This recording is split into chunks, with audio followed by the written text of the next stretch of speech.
What's part of your pre-show ritual? Just getting your septum piercing straight. Yeah. Making sure that's straight, making sure my glasses aren't crooked and like comfortable with the headphones on my head. Yeah, and just like, if I'm wearing a jumper, making sure, when the sleeves get like stuck in the jumper and it's like really annoying and feels uncomfortable. So yeah, because my big biceps make the sleeves roll up so. Yeah, because I got big biceps. No, it's just like it's, need to be like feeling comfy when you sit down. It's like you putting on your shoes. Like you have to put your shoes on to make you feel more responsible. It makes you feel grounded. Yes, that's a good way to put it. It's like, on Big Daddy, where the kid has to put on sunglasses to feel comfortable. Oh, I have to yeah. put on shoes during the podcast Gotcha. to feel comfortable. Yeah. Feels like I'm kind of at work. Mm-hmm. Does that make sense? No, it does, because like it's one of those, I remember when you first started working at home, I remember saying like, you have the shower, you get ready. Showers. Sometimes now, but you like as if you're going out to work, but it's at home. Like you had the shoes on and all that kind of stuff. Because I remember you saying if you didn't have your shoes on, you couldn't be like you'd be not distracted. Which is why I remember you used to come home and not take your shoes off straight away. Okay. Because it felt like I'm getting relaxed. I guess it's not OCD. I guess it's more of just general cleanliness. Mm-hmm. I'm not a big fan of wearing shoes inside anymore. These ones I will because they're not worn outside, or if they're worn out, it's literally to go to the movies. For like 2 hours. But stuff where you're walking in driveways or pavements, those shoes I try not to walk through the house. No, and I do like that. I go to the dog park a lot and there's a lot of dog poop there. Yes, but I do like that a lot. We've got like a rack sort of near the front door we put our main shoes in, and I do like not having to track them through the whole entire house. It is that little bit cleaner. I mean, we still have to vacuum every single like second day because we have a dog and dogs have a lot of hair, so... Yeah, So what are we saying here? Feel comfortable in what you do. Yeah, why not? Have some rituals. Put some shoes on to feel more grounded. I think people have rituals that might not even be aware that they have them. They just do them out of habit. And it's probably something that if they didn't do it on one particular day, they might feel off or out of sorts. Yeah, it's a bit like making the bed. Like that's like the old school, like tried and true, like if you want to get into a rhythm, like just knock one thing off the list for the day and it's like making the bed. So it feels like you're being step one and being productive. So that's it's like why a good habit. Because I don't want to feel productive. Oh, Bless you. Thank you. All right, so welcome back, guys, to the Look Mum, I'm Hustling podcast, episode 75. It's our diamond episode. It is. I feel like I should say it's a milestone because I say that like It's a milestone. It's a milestone. With it's a like Y. Wisdom with a Y. For those that maybe are international, it's just a classic radio ad. So Wisdom with a Y. About blinds for all things, not like the seeing I don't thing. think they even call them blinds there, do they? Blinds, curtains, does it all. Do they? I think Winston so. sells it all, does he? So it's our 75th episode. Happy to be back. I don't even know. I mean, I hope so. I hope you'd be happy to be back. to be here. I'm just not too sure what we're talking about. We've kind of got a mishmash of articles, and that's kind of the way we run the show generally anyway. Yes, it's been I was going to say a pretty busy week, but it kind of hasn't been at the same time. It's been because we hit like another milestone on Tuesday, like a finance milestone. So with our savings for our house deposit. We had a new savings, or what are the next, I guess it's kind of a goal, but it's more just a new tier. Yeah. We have goals, but they move all the time anyway. I actually did a blog post yesterday. It's kind of talking about systems versus goals. I'm more of a system person. I don't like having a specific goal.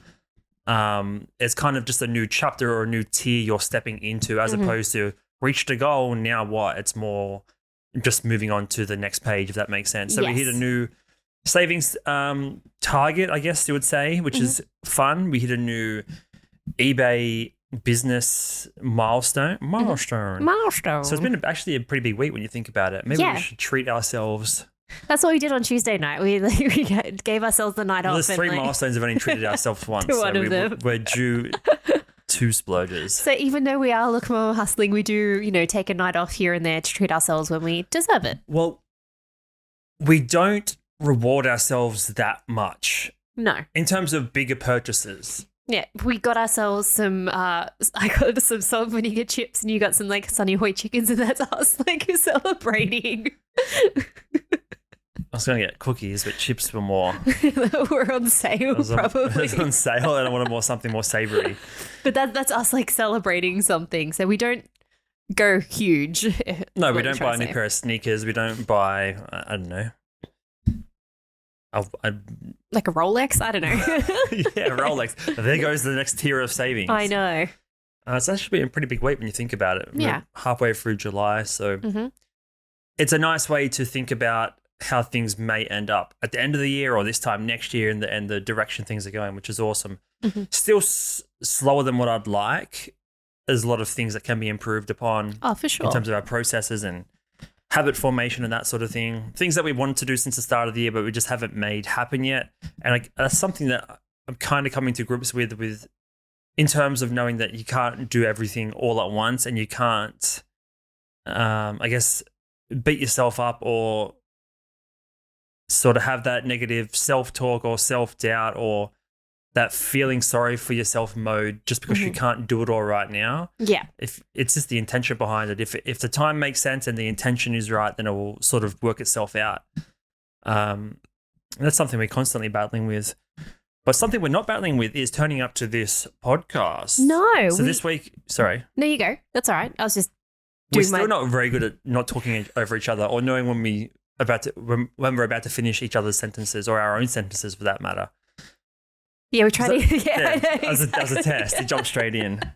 We try to give each other looks because Drew will take like long pauses, but I also take long pauses as well. So it's sometimes a bit hard to like knowing when to jump in. If I'm looking away, there's more to come. Right. And then so when we look at each other, be like, all right, you're up. If I'm just like staring you dead in the eyes, it means like, your time to talk. But if I'm looking away halfway through a sentence, it's because I'm searching for some more words. So this week we're going to talk about pretty some more AI stuff. We've got some AI stuff here. We've got some NFT news. We haven't talked about NFTs for a while. Back in the first season of the pod before our break, we talked about NFTs and we talked about Axie Infinity kind of before it was blowing up. Right. Yeah. This was right in the middle of the COVIDs. 2021. Yeah. 2 years ago almost. We talked about NFTs and stuff like that. So I guess we haven't really talked about it for a while now. So there's a new article I've seen this week about Bored Apes and how they're worthless now. Maybe we just jump straight into that now. Yeah, might as well. So I haven't actually read this article yet, but it is an interesting thing, potentially like a follow-up part to one of our previous episodes, which would have been almost 50 episodes ago. Yeah, it would have to be. Quite a while ago. So this is from futurism.com. Remember Bored Apes? They're almost worthless now. So Bored Ape NFTs have absolutely plummeted in value, dropping to multi-year lows this month. The value of this once booming collection of JPEGs, which sold for millions of dollars just a couple of years ago, has cratered, selling for as little as 52,000 worth of ETH this month. Because it used to be Bored Apes and was it Cyberpunks? Yeah. They were like the two like CryptoPunks, sorry. Is it CryptoPunks? I think it's been so long. Cyberpunk, I think, is a game. And then correct. Yeah. And then Cyberpunks. It's been a while. The NFT thing is kind of... Yeah. They were like the two, like if you were holding on to any of those, then you were like rolling in it. Was it Crypto Kitties? Was that the other one? That's a game. Oh, man. It's all getting... That whole year is just blurring out now. We talked about this in the car this morning, about that 2020, 2021 period of COVID, and it feels like those years. You know when you go to Macca's and you throw a pickle on the window? No, I've never done that. A race? People that don't like their pickles on their Big Macs throw pickles on the glass. Right. And then they just have a race. Whoever's pickle, it's like a race to the bottom. I've never done that before. Pickle race, yeah. It feels like 2021 and 2020 were like a pickle race in terms of just shit slapped against glass, sliding down. Gotcha. To be forgotten about in 2 seconds. Fair enough. Probably not my finest analogy. Yeah, you do come up with some really strange ones. Trying to explain to me, it's like... You have 2 cupcakes, right? Yeah, there's 2 cupcakes. Cupcake A, cupcake B. So ApeCoin, we got instant ads, guys. Help us out with the funding. Just with the funding. Basically, Bored Apes have turned from a celebrity-endorsed status symbol into a depressing reminder that the NFT market still somehow exists in 2023, despite a precipitous drop in interest. So it's not a huge article here, but it's just interesting to think about how much things can change. Yeah. Because it was such a big hype phase of NFTs. 100%. Is Gary V still pushing VeeFriends? Because I know that was, So they just had their VCon, would have been their second year, a couple of weeks ago. He's definitely like still all over it. He wants to be the main, probably the main community in terms of widespread knowledge of NFT and a Discord overall community. He plans on building it into cartoons and Netflix series and all that sort of stuff because they're kind of kid friendly avatars and characters. But yeah, it's interesting. Let's have a look at on OpenSea here what the Bored Apes are going for now, or what they used to be at. Because I think like one of the bad things about NFTs was there was just so much like fraud out there as well. Like so many people just trying to rort the system and just like get money off people. And then obviously you have the Sam Bankman-Fried dude. But that wasn't really NFTs. It was but that was like in the crypto space. Yeah, which also probably, helped or fueled the decline of like that cryptocurrency NFT sort of world. Well, there was that period of about 2 months where I was heavy into the Doge Pound NFTs. And there was, I'm trying to find it now, there was a couple of sites that would just showcase the up and coming NFT drops. And there was 50 new drops a day of all these random projects. None of them ever stood the chance or were ever going to stand the test of time. And I'm not going to go to it now. I haven't been on here for ages, and I guarantee it's still the same thing. Another 20 new ones coming out in the next day or two.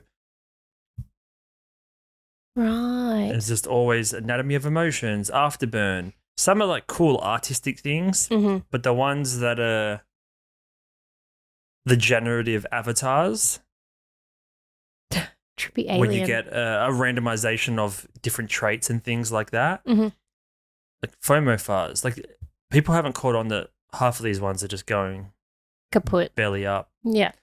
Well, it's pretty lucky that you sold them when you did as well. Well, the Doge Pounds have got a little bit lucky, yeah.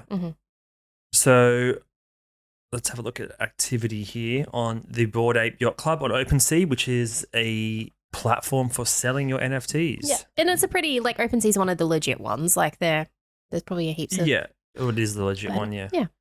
So this is the overall trend since May 2021. Right. So it's 2 years now. It peaked around a year in, around May last year until the end of last year. Then it's been downward since then. And now May this year is kind of where it was after 3 months. Right.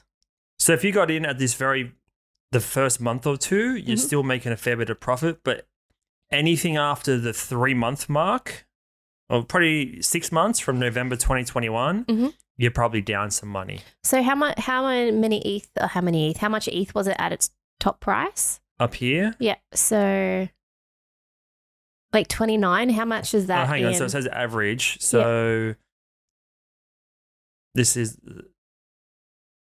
the peak was 29,000 ETH, average price 158 ETH. And that was, I mean, ETH would have changed since then. So because that goes up and down in value as well. Of course. Yeah. Interesting. So ETH on April 2022. Interesting. You got to talk if I'm sitting. Oh, yeah, sorry. I'm just like paying attention to what you're doing. For those that are just listening in, Drew's trying to find out how much like ETH was worth on the dollar back then. April 2022, 2,800 USD. So one ETH was 2,800 USD. Far out. That's so much money. Times that by what the average was, which was 158. Times 158. So 440. The average was $500,000. Doesn't seem right.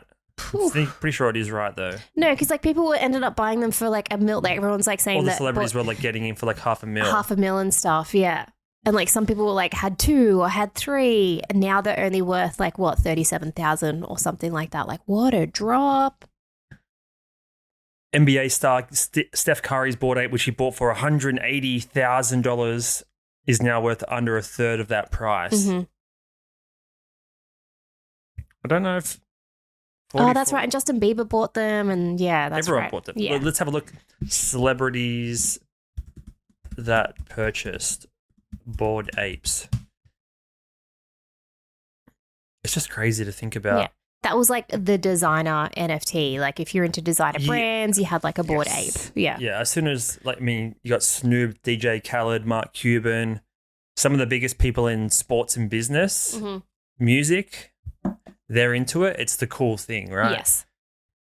So we've got LaMelo Ball, who's an NBA player, Tom Brady, NFL player, Mark Cuban, as I said, Steph Curry, Neymar, who's a soccer player, Shaq, Ben Simmons, basketball player.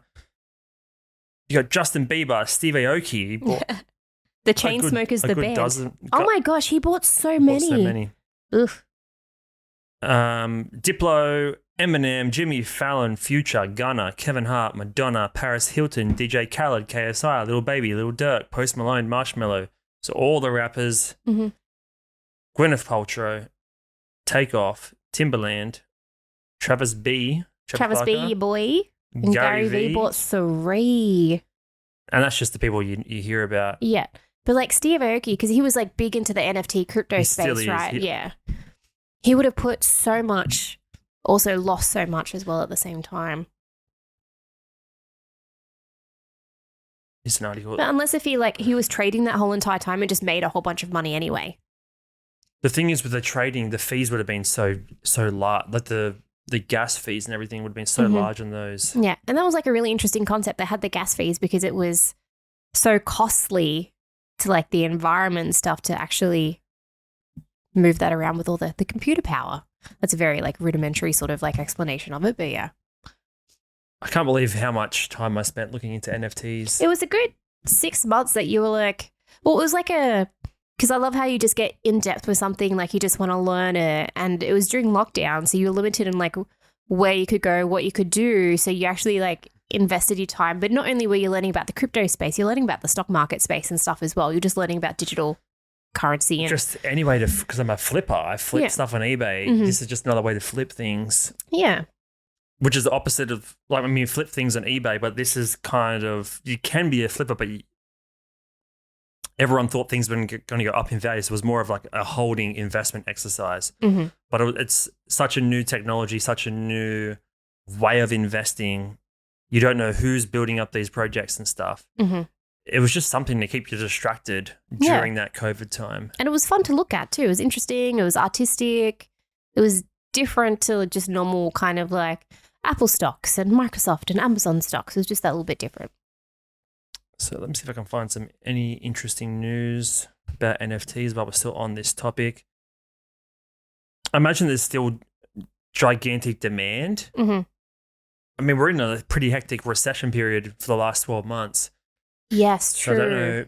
I'm sure if you spent enough time in these worlds on Discord, in Twitter, there's plenty of information or plenty of conversation around NFTs and why they're going to be the biggest thing and why they're viable and why to invest here and there. Mm-hmm. But it feels like the people that were in it for that initial hype have probably got more important things to worry about now that they're not getting all this income from the government, all these stimulus packages that they were giving out, because that's what funded a lot of the activity. True. And because it's one of those ones where you sort of like have to keep an eye on it daily. Like, a lot of people just don't have that time anymore. No. As well. They're back, back in the office or back doing their job, back doing their thing. And then it's just like that afterthought. It can't be like a full-time gig anymore. It's just like maybe the occasional hobby. So this is an interesting post from just 2 weeks ago. Mm-hmm. More than 80% of CryptoPunks, Meebits, World of Women, BAYC, which is Bored Ape Yacht Club, yep, which we're just talking about, 80% of all of these haven't been sold once in 2023. Oh, wow. So most holders have remained, holding or not willing to sell. Mm-hmm. So 83% of the Bored Ape Yacht Club haven't sold. So just sitting there holding it. That's this year. So the price that people are selling them for now is the 17% that need to just get out. Get some money back, yeah. And they're getting out at 2/3, losing Yes. 60-70% of their value. Mhm. If they bought it at that peak time. If they're people that bought it in that first run-up stage, you're probably getting a decent payout.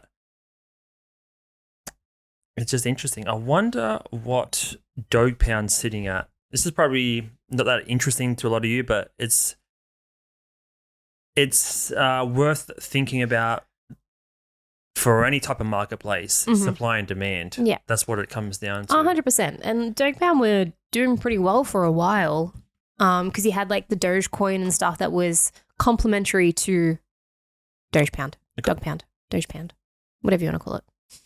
I got the free puppies, all You that did. sort of stuff. It was cute. We bought a car. We did buy a car with it. Sold the car. We have, yes. That was that's actually good. We were able to sell the car and get rid of it. Which So is this nice. is the chart here. Mhm. So pretty. If you can see on the video, awesome. If not, then don't know what to tell you. Other than it's a chart that goes up really fast and then down slowly, dramatically. Oh, I mean, it's a taper off. okay. I mean, it's been dead for a year. May 2022. It's been flat since then. Yeah. So I got in on day one when it was launching, when it was in that mint phase. Yes. And then we purchased that car, I think, January or February last year. Mm-hmm. So 2022. So at probably the second highest peak, Mm-hmm. when the average price was 2.2 ETH, which was probably, say, 2.5 grand per ETH, so about 5-6 grand USD. And then pretty much 2 months after that, it's just It down. dropped. Yeah. So we got out at the last chance before we 100%. we probably wouldn't have lost money because we minted them quite cheap. If we sold them now, we would have lost money. Mhm. But selling them at that time was pretty smart. We were never going to pick when the peak time was. Yes, because like We thought it was going to keep going up. 100%. So we caught it just before it fell again. Yeah, because it had a big dip and it was on its uptick, and we're like, all right, this is the time to sell. We weren't even sure if it was going to, but it did, which was And then good. come March, it was dead. Mhm. So I got pretty lucky with that.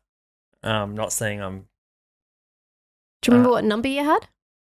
I can find them, but I'm not going to give that info out Oh, that's fair, because it's got your wallet I've attached still to got it. other things attached. That's fair. Do you still have some cryptos in there? Some NFTs floating about? Yeah, I've got heaps. Yeah. They're just been sitting there. A lot of them are worth $5 now. That's fair. And the gas to get them out, or to first of all, no one's going to buy them. Mhm. This is the supply and demand thing again.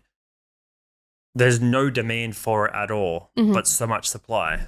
So you can list one of your crappy ones at 0.005 ETH and it's worth $15, but no one's going to pay because it's going to cost them $6 in gas fees. You might as well just let it sit there. It could turn into a Bitcoin like 10 years down the track. So, no. Fair enough.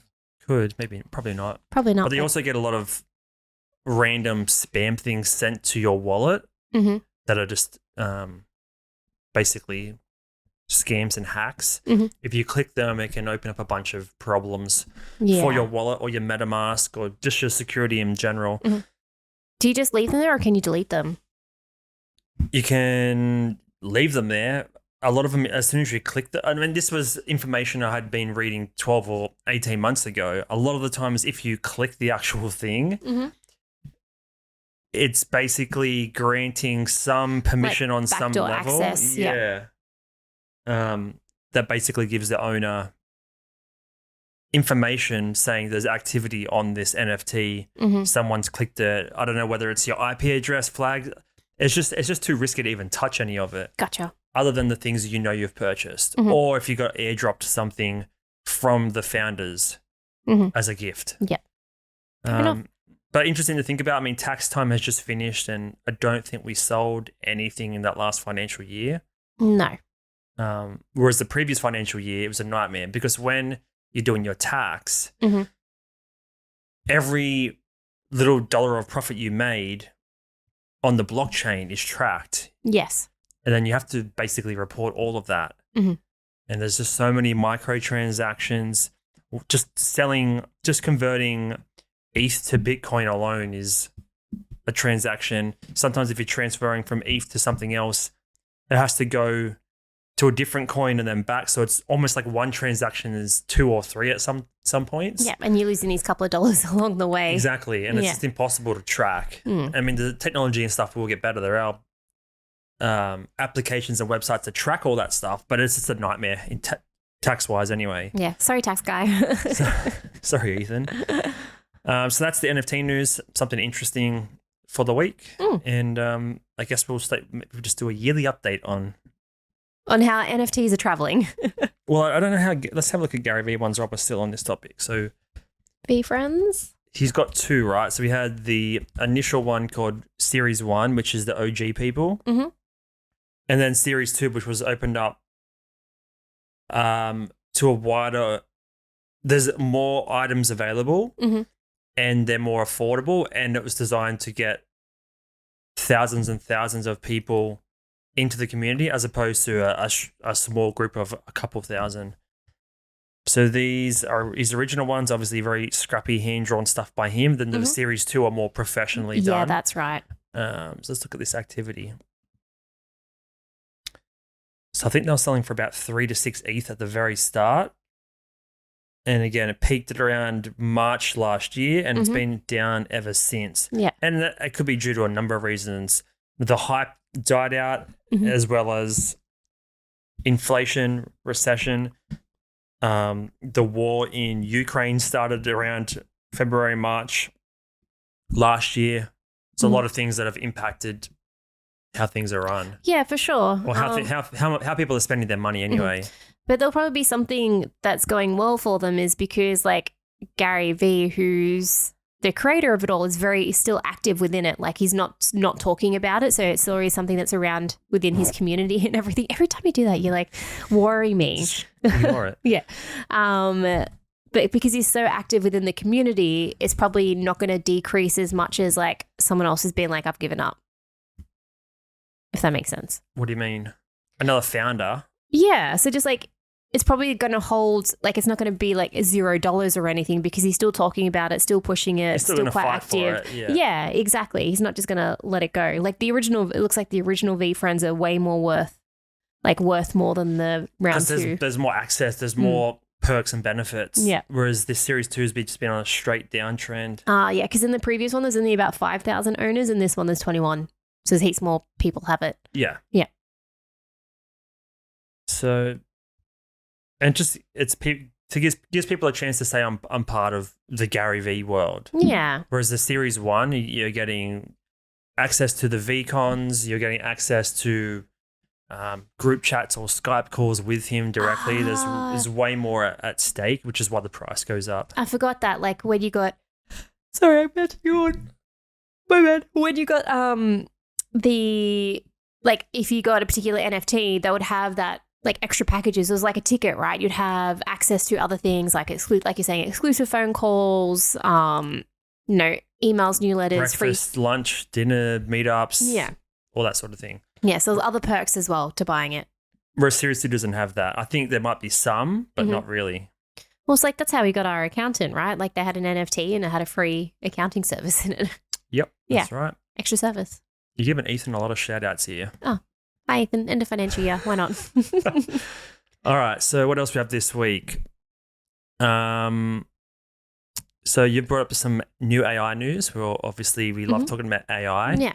And it could have something to do with NFTs and the drop in that. People are just more that sort of, not technology world, but it's not hype. It's sort of like, you know how there's like the hype beast world for the new sneakers, the Supreme. It's almost like that, but with internet hype. Yeah. Like where people move to. They move from NFTs to then into AI space or into invest. It's like these people move, if that makes sense. Well, they move. People always follow the trends, right? Like it's the. But it's not trendy globally. And it's not like everyone on this street. It's within the tech space. Yeah, that's what I'm saying. So it's like a tech hype. Sort of people our age, probably more skewed male, just like follow what the latest cool thing is. Yeah. Until it burns out. It's well, kind of interesting to think about.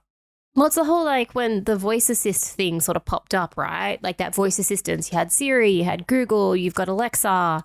Like that was like an AI trend and everybody was like just talking to it and taking notes and stuff. This is just like another reiteration of it. It's almost like digital grifters. Okay.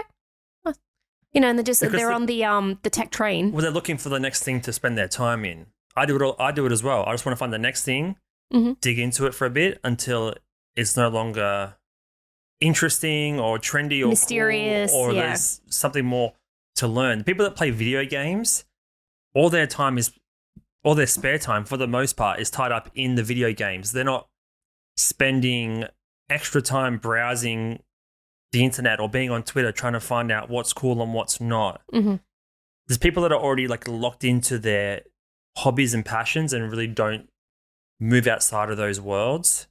Whereas the people that do this, that's all they do is grift from one thing to the next, to the next, to the next. I guess I'm a digital grifter. Hey, it's an interesting term, digital grifter. Market that. No? Drew's just giving me a look of like, what are you talking about? I'll market it. Yeah, it's an interesting name. Like, how many times have you heard digital grifter? 3 times in the last because 2 you minutes. said it, yeah. It's technically trademarked in this conversation. Yes, okay. No one steal our idea. So this is an article from The Hill. I think this is a very political publication, Sarah. Oh, is it? Yeah, I think so. Okay. Is The Hill politically motivated? What is the bias of The Hill news magazine? The Hill is considered to be a... sorry, I just want to make sure we're not getting completely horrible information. News, yeah. Fake news. So Drew's just Googling to see if it's neutral or not neutral, if it's biased, least biased, mostly factual. Says it's pretty balanced. Are you balanced? I think so. Anyway, I've never really read it before, but I've heard The Hill was rated this is a interesting website. Allsides.com. Don't be fooled by media bias or misinformation. So it gives you this actually website that's giving people ratings could be biased. It could be, yeah.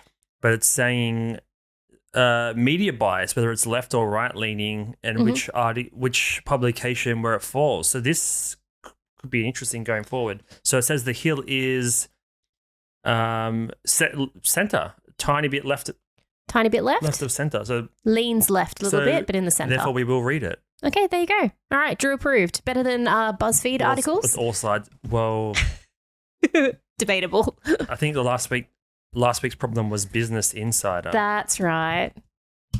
That was just more of like such a clickbaity thing. Wonder if this will work. Business Insider. Maybe it's not going to work because it's like maybe because it's not a proper website. Nope. Business Times. Not even registered. Hang on. You're jumping the gun here. You do due diligence. Anyway, Hill approved. So this is from The Hill. Sarah Silverman sues. Yes. OpenAI and Meta over use of her book in training AI programs. Interesting. Yeah. So this is like we've talked about before in the past about copyright. What's the other word that I'm thinking of? The when it's your intellectual property. Thank you. Yes. Yeah. Intellectual property. Like where is the line drawn? Like when it comes to images, writing, all that kind of thing. Obviously, there's been heaps of information that's used to like train this particular program. So if they used her book to make this particular thing, did they pay her for it? Did they ask her for it? Like how many books did they use? Okay, so what's the problem? Meta and OpenAI have... So Sarah Silverman is among 3 authors suing Meta and OpenAI for alleged copyright infringement, saying that the company's artificial intelligence programs were knowingly and secretly trained using unauthorized copies of their books. The pair of proposed class action lawsuits were filed Friday in San Francisco, caught by the comedian as well as writers Christopher Golden and Richard Kadri. The lawsuit against OpenAI claims that much of the material used to train the tool comes from copyrighted works, including books written by plaintiffs. When a user prompts ChatGPT to summarize books written by Silverman and the other two authors, the lawsuit says it generated very accurate summaries, but the summaries get some details wrong. Interesting. But doesn't it do that with some books, like a couple of books? It's combing the internet, right? Yeah. Yeah. So let me read more of this article. The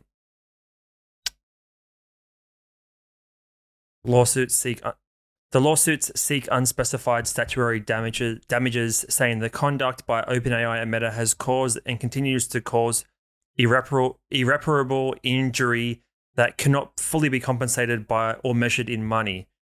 So what they're saying is that if someone wants to ask ChatGPT to summarize the book, it will summarize it, but some of the details in the summary are wrong. Mm-hmm. So I don't understand how you can sue Meta or OpenAI for that, because they're assuming that the books have been uploaded in an unauthorized way. Like the entire book is just uploaded to the training program. Mm-hmm. But my impression or my understanding is there's probably a bunch of people that have written blogs about the book and summarized it, and Mm-hmm. it's just using those as references to create its own answer. Mm-hmm. It kind of, I could be completely wrong here, but it seems like the lawsuit is implying that the people behind Meta or OpenAI have uploaded the book to the actual AI, Yes. when that's, I doubt, would be the case. Yeah, because why would it just be 3 authors? Like, it doesn't make sense. Well, if they did that to one book, they'd be doing it to every single For book. sure. Yeah.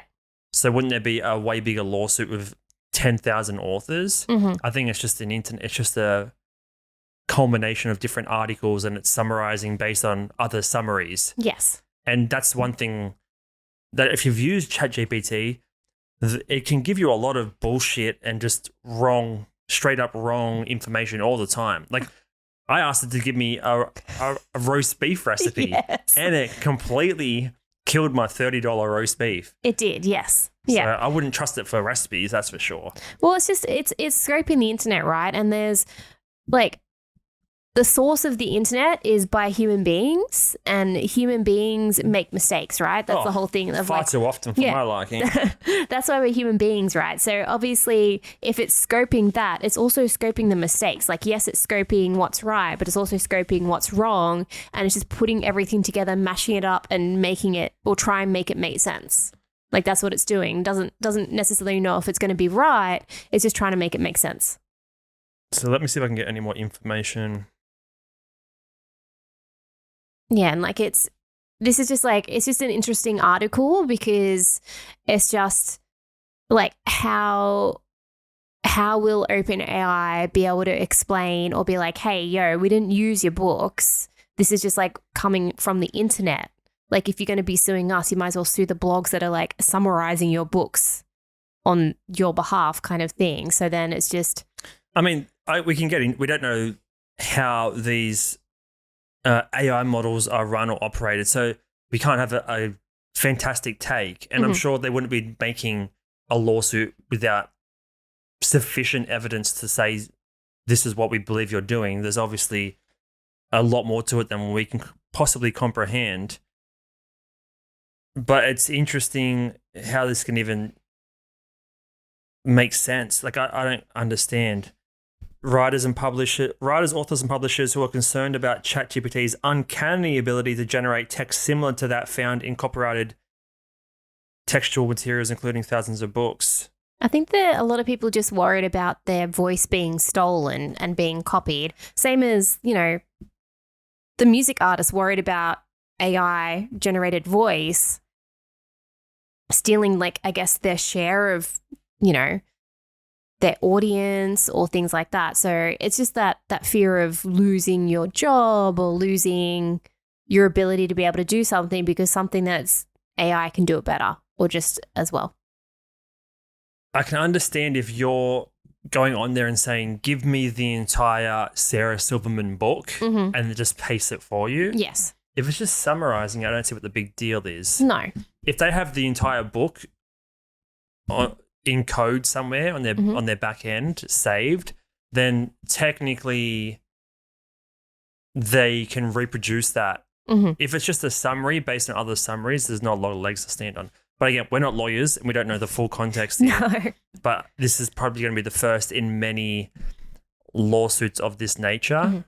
And this is just because she's a celebrity, a public figure. It is, yeah. But it's also just, that creative voice. So, like, she's a comedian, she's an author, she's an actor. Like, she does all these different scopes of things. So she's a creative in general. So it's just one of those things to be like, all right, how many creatives are going to be like, yeah, hey, that's stealing my intellectual property. How dare they? Yeah. I mean, there's other parts of this article here about Getty Images filing lawsuits against AI. Alleging that Stability AI, which is similar to Midjourney, created an AI image generation tool, Stable Diffusion, trained its model on millions of images protected by copyright. So it's working off protected material and doing its own iteration of that. And they're saying you shouldn't even have access to those materials to then be influenced by. Gotcha. But then that ties into... well, what's the difference between someone actually physically having all this inspiration, like reading an art book and then doing a drawing based on your inspiration from that art book? Yeah. Or same as a music artist that does a remix of another song or takes inspiration from that song or inspiration from that genre and makes something of their own. Like, just because it's AI doing it and not a human. Something that should be... Let's say you're in a paid course of a photography course. It's $1,000 and you're learning everything to do about photography. And then you've paid the course, you run through the course, and then you repackage it and sell it for yourself for $500. Yes. As opposed to going and doing all the research from scratch, you've just paid to get the shortcut info, then you're repackaging it and selling it on your own. That's kind of a simpler way of thinking about it. But the thing is, AI is doing all the hard work. Yes. AI is doing the thousands of hours that it would take you to repackage something, like going through millions of images, for example. So the precedent there is the time. There's no human time needed. It's computer time, which is basically nothing, split second. So they're worried about how this is going to get worse and worse and worse. Yes. Okay. Yeah, I see that point of view. The same as an album. You buy an album and you pay $30 for those songs. You shouldn't be able to just go and make money off those songs because they're not your songs. Yeah, it'd be like the old school, like burning the CD, copying the CD, and then selling it to your friends. Yeah. Well, I guess, Sarah Silverman's thing is, are they giving the full work or is it just like a poor summary? Or is it misrepresenting what the actual work is? It's like taking a sample from a song, like where the royalties, kind of talking about royalties here and copyright in the same vein. Yes. But I guess the one thing we've proven is we don't know anything about lawsuits. The way it works, yes. We don't know about tax. We don't know about law. We don't know about like copyright. We're just, it's curious. just like we're curious, and it's just like an interesting like wave of how things are going to go, because as soon as like a new technology pops up, there's always going to be that fear behind it. People holding up the pitchfork saying this is outrageous, this is going to be dangerous, this is going to, make society doom in the future or whatever it is. But you just don't know. It's how people evolve with it, I think, is the big thing. Well, talking about lawsuits, this article here from the Bored Apes thing I was talking about, there's also a class action. Bieber, Paris Hilton, Madonna, among other investors, filed a class action lawsuit in December, arguing that they were duped into buying the NFTs by other celebrities who didn't disclose they were financially invested. So, like exactly what you're saying. What were you saying? Any new technology, there's that sort of like vagueness, uncharted territories where there's a lot of room for like manipulation, and then down the line people get stitched up and lawsuits are presented. I think that's kind of what you're kind of talking about. Well, yeah, you got like people that have like the fear side and people that embrace it, but it's just one of these things, and we've talked about it before, be like, yes, there's probably going to be a lot of like negative connotations with AI incorporating into writing, visuals, music, and all that kind of stuff. But there's also going to be heaps of like positive benefits from it as well. So it's just, it's like you've got to write it out. yes, Let the grifters deal with all the nonsense for a couple of years, yes, until it's sorted out. Yeah, and then the commuters can get on. The commuters? Yeah. What do you mean? Oh, yeah, okay, I get you. Interesting. Are you a commuter or you're more of a commuter? I think so. You wait till the track's been laid a bit and the train's already running, as opposed to the guy that's laying the track work down. Mm-hmm. Yeah. I'm just like is it almost ready? All right, I'll pop on now. Or you come in a little bit too late. It's like, oh, do you need a hand with that? And like, I'm almost done. Okay, never mind then. Right, what do we talk about next? So the actors strike, because might as well tie in because like we're just talking about Sarah Silverman. So this literally just got announced today, on potentially yesterday. This is just a quick article that I grabbed because it's still so super fresh. The writers have been on strike for ages, and we actually had a couple of episodes ago where we talked about the writer's strike and what that means.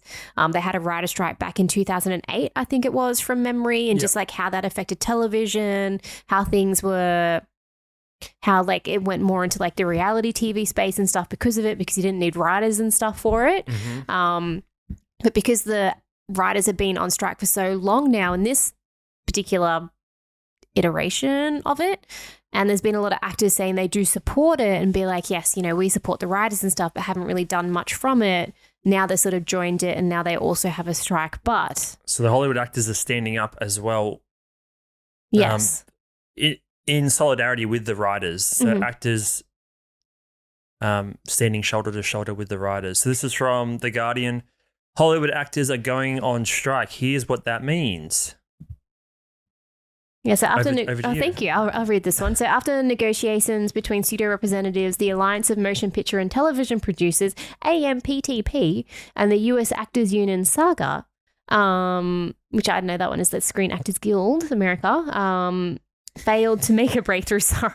Hollywood actors are going on strike. So the decision means that actors will be joining the writers on the picket lines, marking the first time in over 6 decades that both unions have taken simultaneous. Thank you. Strike action.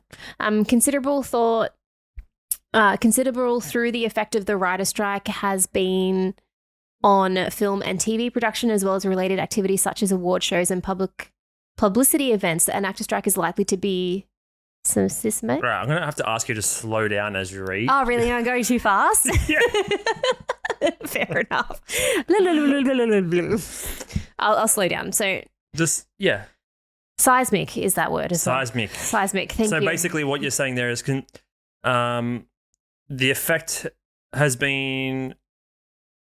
I glazed over that entire sentence because you're going so fast. Okay. Considerable. That's just me. Through the effect of the writer's strike has been on considerable though the effect of the writer's strike has been on film and TV production, as well as a related activities such as award shows and publicity events. An actor's strike is likely to be. What did I say first? Seismic. So they're saying the strike so far has been going okay, but now the actors are coming in, it's going to ramp up. Yes. So it's been so the Hollywood actor is likely to have to shut down, or at least be massively rescheduled when the strike begins at midnight on Thursday, which is pretty much right now. Yes. So the writer's strike has already seen the shutdown of the vast majority of scripted TV shows in the US, as picket lines have been largely successful. Series including The Last of Us, Blade Runner 2099. There's a Blade Runner show. Yeah, The Mandalorian. Hey, hang on, there's a Blade Runner show? Yeah. Oh, didn't know Mandalorian, that. The sequel to Spider-Man No Way Home, Disney's Blade remake as well. So they've all been stored, the scripts are not being completed. A lot of Disney stuff. Interesting. However, the withdrawal of US actors' participation means that even productions with finished scripts can now no longer go ahead. So basically... Oh, so if the actors are in strike, then their projects have to be on a standstill. They're refusing to do further work. So a lot of the stuff that's been filmed and stuff since the writers' strike, if the writing's already completed, they don't need the writers in the office or the studio. Yeah. but the ones that didn't have their scripts written have already been on pause. The ones that had their scripts already completed have been produced. Yeah. But now it's getting to a point where if you already had stuff scripted and it's been produced, then you're still waiting for more scripted stuff to come in. Yeah.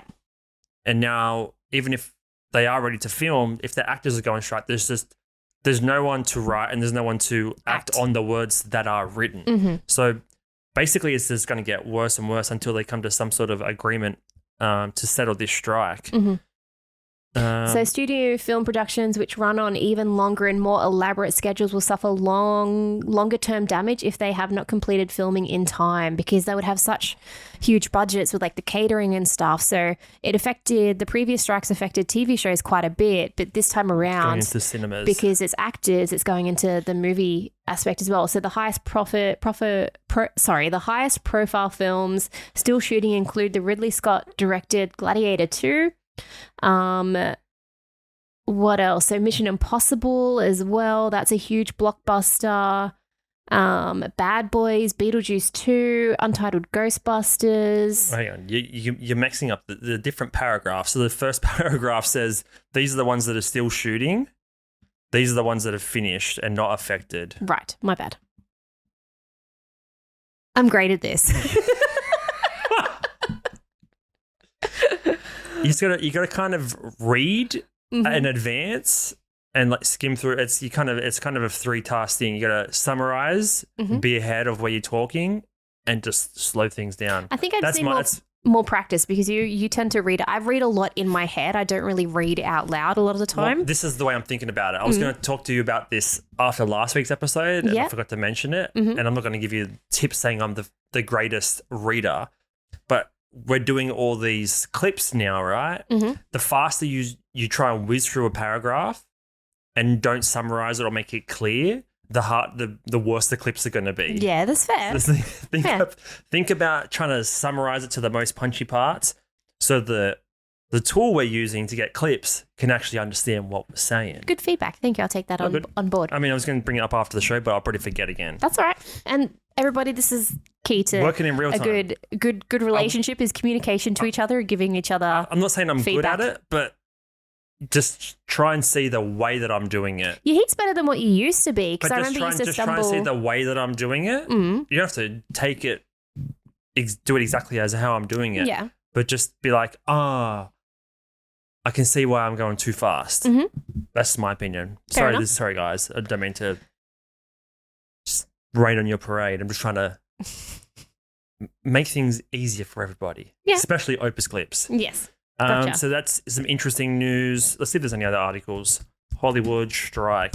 Because sometimes the longer the paragraphs, the harder it is to summarize in real time. Yeah. So this is from 9news.com.au, Australia's finest publication. Finest station, yeah. So what's going on? What's going to be impacted? Also, just the inflections. Right. I'll yeah. I'm admitting I'm not great. But you're better. I put an F. I think about it. I've just got to read more. That's it. Well, I was never good at reading out in class. Yeah, I know. I was the guy in the corner mumbling a little bit and trying to stumble through the Harry McClary, Donaldson's Dairy in class. Harry McClary. Donaldson's Dairy. Yeah, I know. Good book. Yeah, Harry McClary, the little dog. Yeah, the black one. Yeah. Black hair, anyway. So this is what's going to be impacted by the Hollywood writers and actors strike. So everything is going to be impacted. So if you watch any of these shows or movies, then maybe just go and sleep under your rock for a couple more months. So now that the Screen Actors Guild has joined the strike, almost all Hollywood productions will be delayed until the strike is resolved. So Spider-Man No Way Home sequel, Blade reboot, Community, the movie, Gladiator sequel, Captain America movie, the latest tentpole film from Marvel's cinematic universe, has been delayed until July 2024. Oof. Stranger Things Season 5, postponed indefinitely. Andor, Star Wars Season 2, Last of Us Season 2, Euphoria Season 2, White Lotus Season 3. So these are arguably the biggest shows of the year. and everyone's hanging for these next series. Yes. And it's going to be interesting between now and July next year, because a lot of these are saying postponed indefinitely.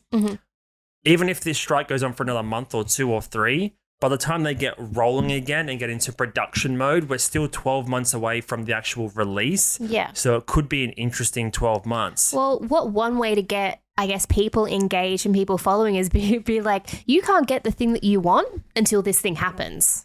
Right? So you have all these fans of Stranger Things, all these fans of like Last of Us and stuff that are hanging out for these shows.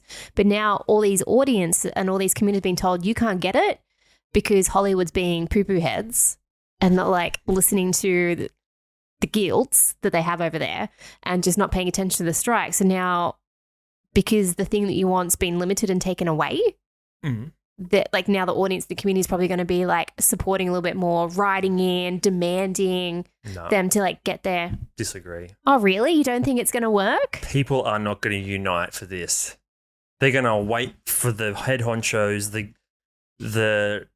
the guilds, the unions to just get it sorted out. There's no people power when it comes. There's no people power in politics. There's no people power in TV production. Do you think people just don't care enough? They'll just move on to another show. No, just wait to see what else is out.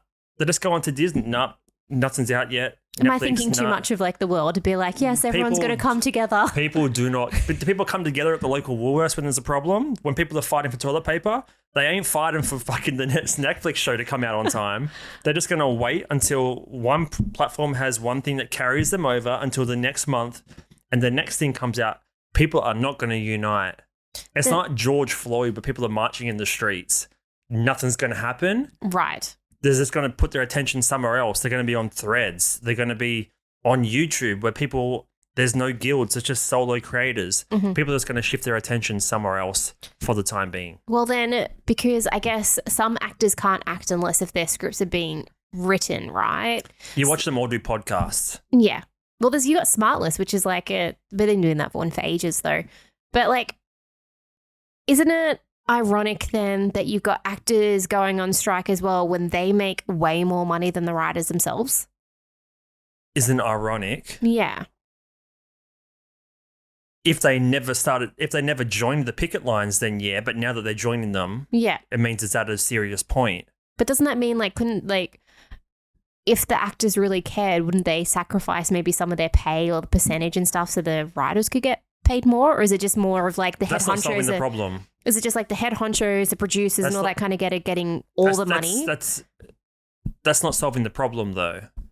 That's solving the problem now, but it's not creating the new legislation ongoing for years and years to come. They're just saying, hey, to tie you over, here's a bit of my income. But you can't just give someone $10,000.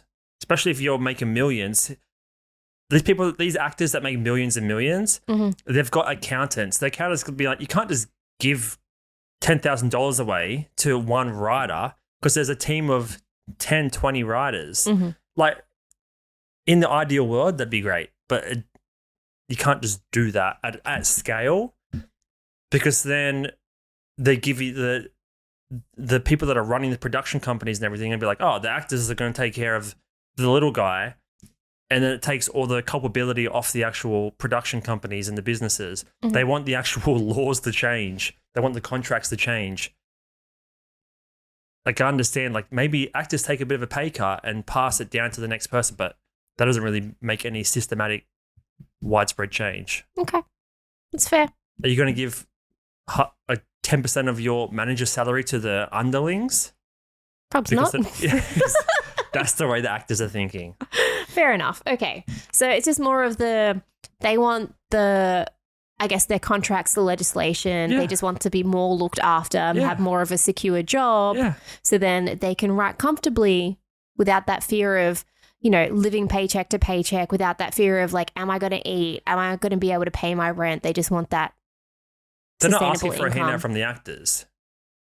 Ideally, the actors would have stepped in sooner. Yeah, because how long has the strike been on for now? Over a month. No, it has to be longer than a month. I just said over a month. Yeah, sorry. You're killing me here. We're back on an hour and you're fading out quickly. Can you Google it? How long has it been on for? Jesus. I didn't want Thank you. How long has the the writer's strike? writers' strike been going on? May 22, 2 months. 2 months. 10 weeks. All right. Longer than a month. 2 months. So ideally, they should have stepped in earlier. Yes. Yeah. Okay. Fair enough. I wonder what's going to happen. I mean, we'll just wait and see. Mm-hmm. The attention of the people that consume things is going to have to go elsewhere. Maybe it goes back to reality TV again. Maybe it's just more, Is That Cake 2 on Netflix for everyone. Cooking shows where there's no script required. Yeah. All you competition need shows and just stuff. like a B or C grades comedian, that's the host, and a bunch of nobodies competing for a tiny cash prize. That's maybe what we got looking forward to. More of that stuff. Game shows. Okay.